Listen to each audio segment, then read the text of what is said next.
के दौरान पैगंबर मोहम्मद पर विवादित बयान देने के मामले में बीजेपी प्रवक्ता नुपुर शर्मा को पार्टी की प्राथमिक सदस्यता से निलंबित कर दिया गया है। वहीं दिल्ली बीजेपी के मीडिया प्रभारी नवीन कुमार जिंदल पर भी एक्शन हुआ है। पार्टी ने उन्हें बाहर का रास्ता दिखा दिया है। बताया जा रहा है कि नवीन कुमार जिंदल ने इस मसले को लेकर कुछ विवादित ट्वीट किए थे। पार्टी की कार्रवाई के बाद नुपुर शर्मा ने कहा कि मेरे शब्दों से किसी की धार्मिक भावनाओं को ठेस पहुंची हो तो मैं अपने शब्द वापस लेती हूं।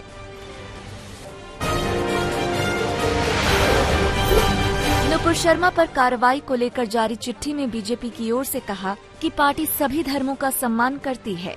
चिट्ठी में बीजेपी की ओर से लिखा गया कि भारत के हजारों वर्षों के इतिहास में प्रत्येक धर्म फला फूला है।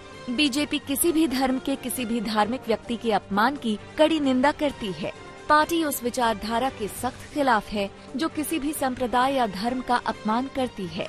बीजेपी ऐसी किसी विचारधारा का प्रचार नहीं करती।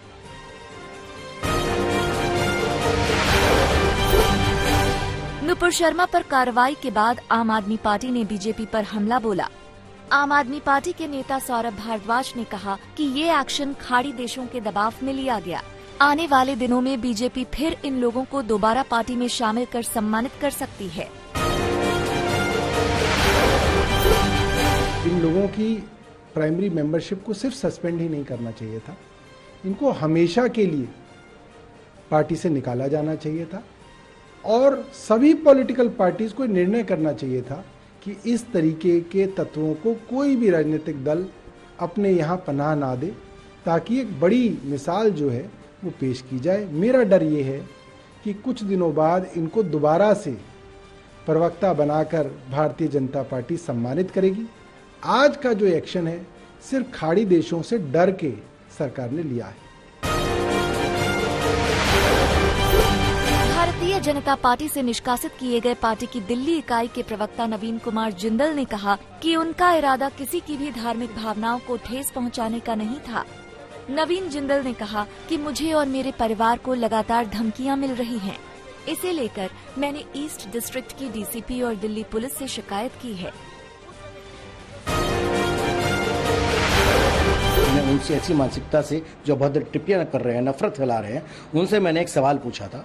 उसका अर्थ ये नहीं कि मैं किसी की भावनाओं को ठेस पहुंचाना चाहता हूं, और इसलिए मैं बड़ा स्पष्ट कहता हूं कि हम सभी धर्मों का सम्मान करते हैं, सभी धर्मों के साथ हैं और हमको कोई नफरत ना दे, हम भी किसी को नफरत नहीं देना चाहते। और कुछ दिन से ट्विटर पे दूसरे माध्यम से लगातार मेरे और मेरे परिवार को मारने की धमकियां दी जा रही है, सर से धड़ अलग करने की बात की जा रही है। टारगेट किलिंग को लेकर जम्मू कश्मीर से दिल्ली तक सियासी संग्राम जारी है। टारगेट किलिंग को लेकर केंद्र सरकार पर हमला बोलते हुए दिल्ली के मुख्यमंत्री अरविंद केजरीवाल ने कहा कि बीजेपी पूरी तरह से कश्मीर में फेल हो चुकी है। इनके पास आतंकी हमले रोकने के लिए कोई प्लान नहीं है। ये सिर्फ मीटिंग पर मीटिंग कर रहे हैं। अरविंद केजरीवाल ने कहा कि आज इतने लोगों के शहीद होने के बाद भी बीजेपी सरकार के पास लोगों की सुरक्षा को लेकर कोई भी योजना नहीं है। पिछले 30 साल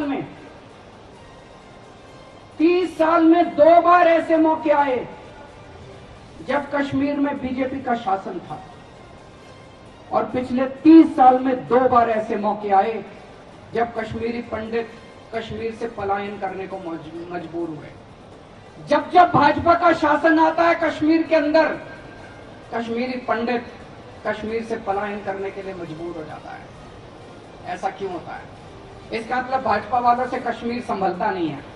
या तो इनकी नीयत में खोट है और या इनको करना नहीं आता।